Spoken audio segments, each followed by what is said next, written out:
Hello! Hello mga loves! So, magka-harvest tayo ng grapes.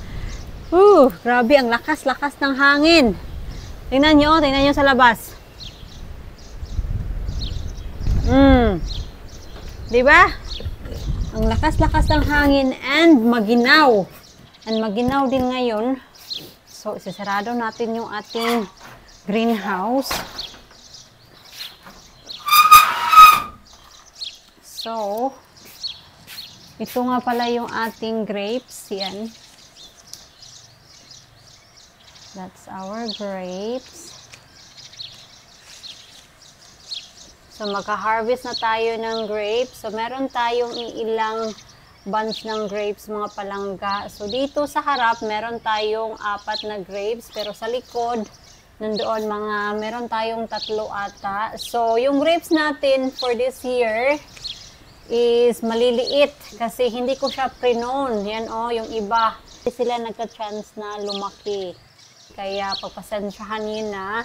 And if you're wondering kung ano yung klase ng grapes na to, is ito yung klase niya. Yan.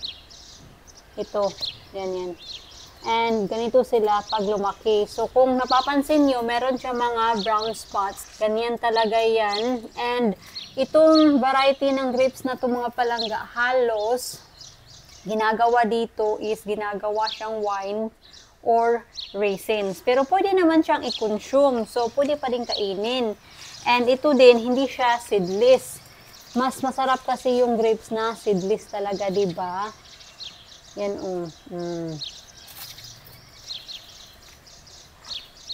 Kasi hassle kainin yung grapes ba pag hindi siya seedless.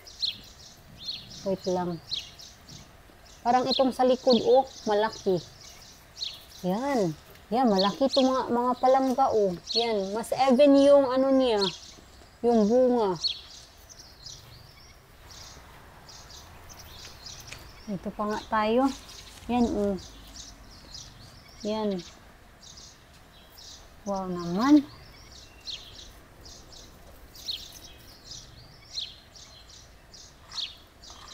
Dito rin, Ito mga palangga, pansin ko, wala pa siyang masyadong brown spot. So, feeling ko, ito siguro, hindi pa to siya ready. Kasi, feeling ko kasi, yung mga ready na, may mga brown spots.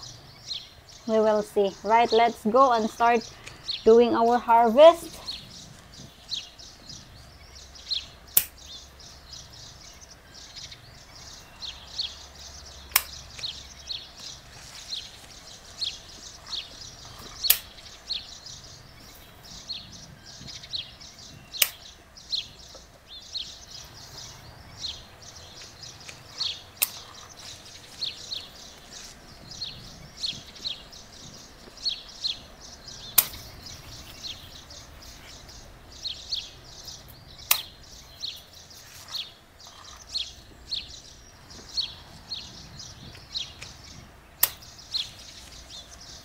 Ito muna yung last bunch na ha-harvestin ko for today. So, meron pa tayong ilang bunch na natira. Ilan pa nga ba? 1, 2, 3. 3 na lang. So, tingnan niyo. Yan. There's plenty mga palangga. We will have a lot of grapes.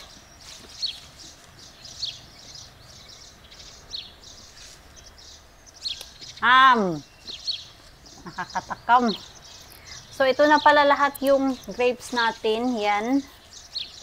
So, how many? 1, 2, 3, 4, 5, 6, 7, 8, 9. 9 bunch of grapes yung na-harvest natin.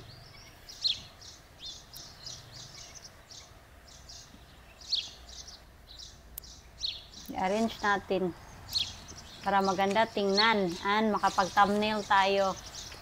Ito na. Ito yung harvest natin for today. Organic na organic. Pasok na tayo sa loob ng bahay. So, yung mga natirang grapes mga palangga, don't worry kasi ha-harvestin natin yan pag ready na sila. So, till next harvest ulit. Pero alam niyo mga loves, hindi talaga ako makapaniwala ba na mamumunga to. Kasi kung nanonood ka sa vlog ko, sinabi ko talaga na yung grapes na to, akala ko patay. And nag-worry ako at sinabi ko kay Mr. na, Mr. parang patay itong ating grapes. Pero sabi niya, hayaan mo lang, they will come back alive. So, good thing talaga na nakinig ako kay Mr. at hindi ako naging impatient. Kasi kung naging impatient ako, ay nako, kinuha ko na yan sa ground. So, thanks God talaga na nakinig ako kay Mr. And thank you dito, Lord, sa blessing. Salamat. Ang daming grapes. Natatakam na ako. Hugasan ko muna to kasi may mga insekto pa, oh. May nakikita akong insekto at meron pang spider dyan, oh. May nakikita akong malaking spider. Right, let's go.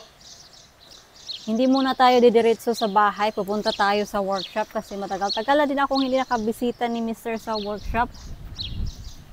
Ay, hindi na pala tayo kakasya dito mga palangga. Kasi yung mga punong kahoy, lumaki na din. Hopefully, nandito si Mr. at hindi siya pumunta sa kanyang office. Sana ba yun?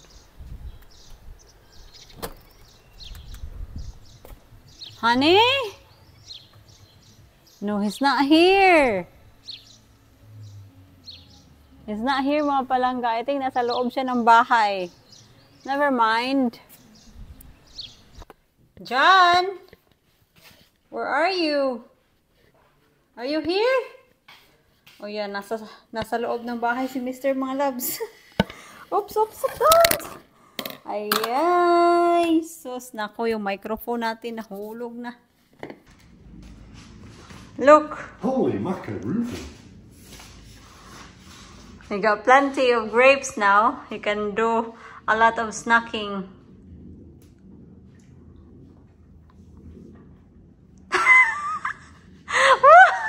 What's the face? I thought they were sweet. They are sweet. Try a different bunch. Try a different bunch. What are the brown ones? Are they just? I think they are matured. That's they're why. ripe. They're ripe. Because some of the bunch are sweet. That's sweet. Yeah, the brown ones are sweet. This is it. I told you. Go back till they go brown. That one. That's very sweet. I've got new earrings. You got new earrings. I want to pick them. Do you think? Do you think they're not ready? Should let them grow. No, they have. They're starting to have a brown spots. Okay. Look. Natuwa naman ako kay Mr. Uy. Your face. So, dahil marami tayong ubas, ang gagawin ko mga palangga, kasi usong-uso to sa Japan, yung giniglaze nila yung, ano nila ba, strawberries, mga grapes, kung ano-ano pa yung prutas. So, gusto kong itry for myself. Hopefully, successful. Hindi ko naman to uubusin lahat. So, ito, nilagay ko siya sa fridge para malamig. Kasi diba kailangan natin ipamelt yung sugar and then kailangan natin yung tutusukin to, no? So, yeah. We will try that. Marami pa mga loves. As in. Kasi kung kakainin mo to in one go, sasakit yung tiyan mo. Promise pa. Kasi too much is not good for you. Kahit na prutas yan, eating too much in one go is not good. So, maghahanap tayo ng stick. Let's make 6 glazed grapes.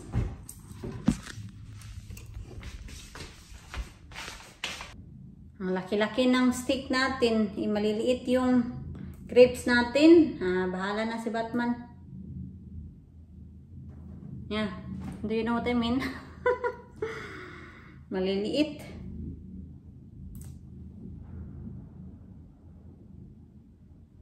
And as I said nga, medyo hassle to kainin kasi Meron siyang seed. Pero okay lang yan.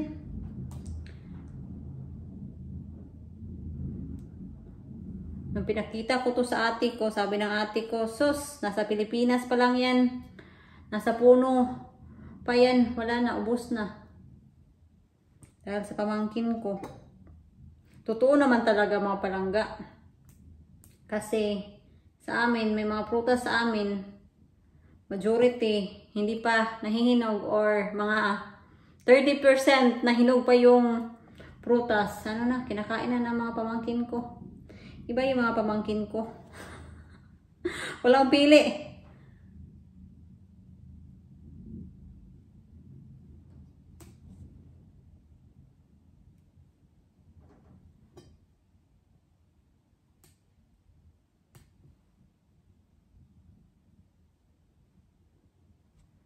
Hopefully talaga successful to.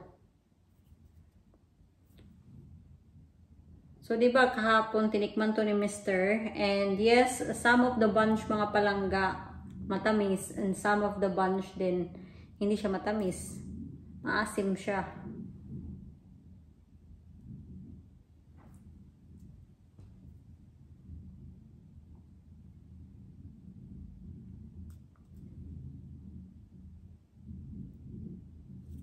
That's it. So, ita-timelapse ko lang kayo mga palangga para hindi na masyadong mahaba tong video na to, ha?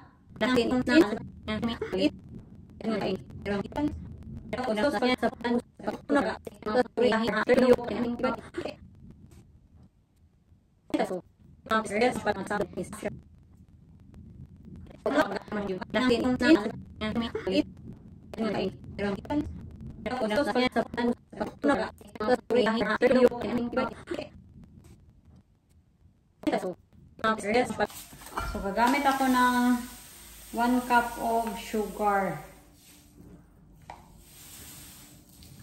Yan. Maglalagay ako ng 2 teaspoon of water. Low heat lang ha, kasi baka masunog yung sugar.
I really think it's ready na.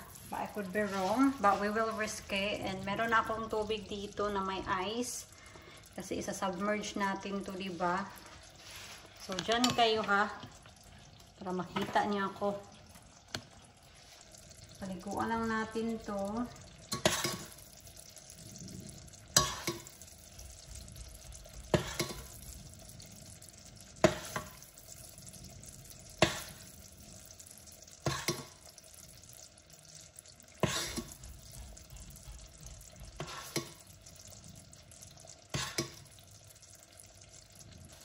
Then, ilalagay natin dito, ilulubog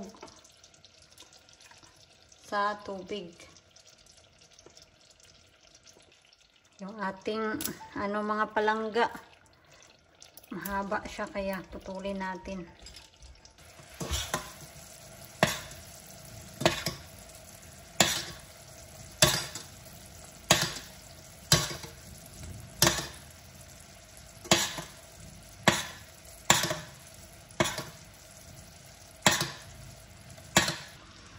Parang hindi siya nag-work mga palangga.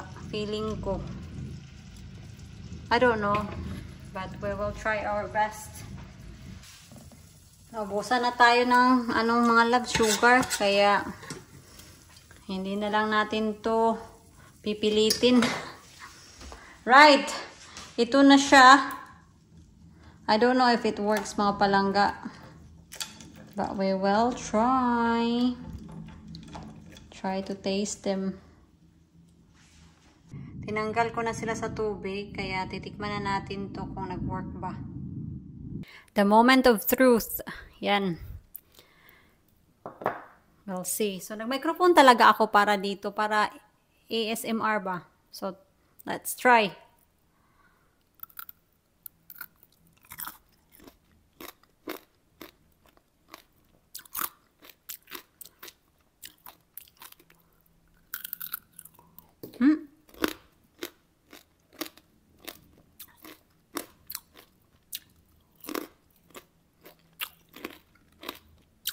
Crunchy.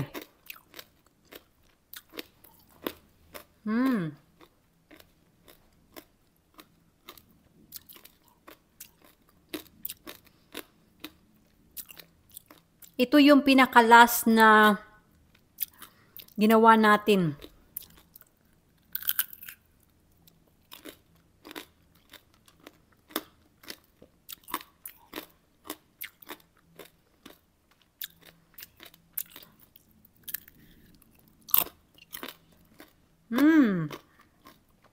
Di ba sabi ko sa inyo na hindi siya seedless? Ngayon na meron siyang glaze,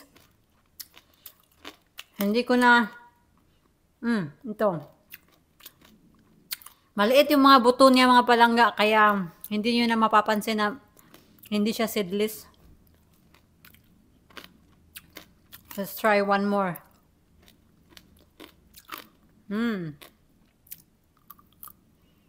Ay.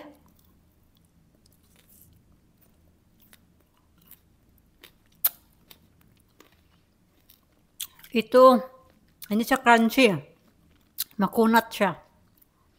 Unlike sa very first steak natin, crunchy talaga siya. I feel like, yung pinakalas, is yan yung temperature point na dapat paliguan mo sila ng sugar. Kasi makunat talaga.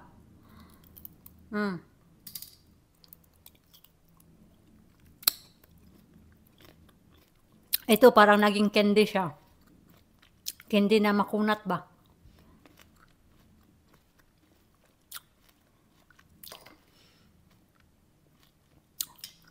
Yung prutas na healthy, ginawa nating unhealthy.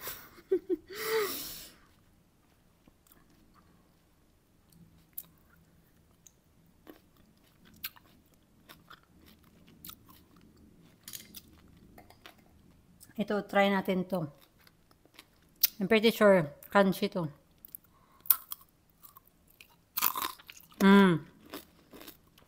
Ito crunchy.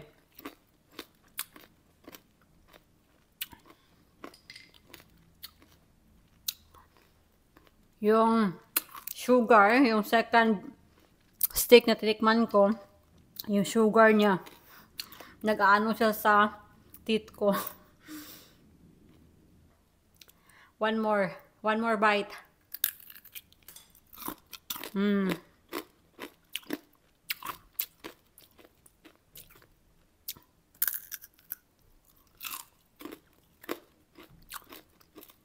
Ubusin ko na lang to.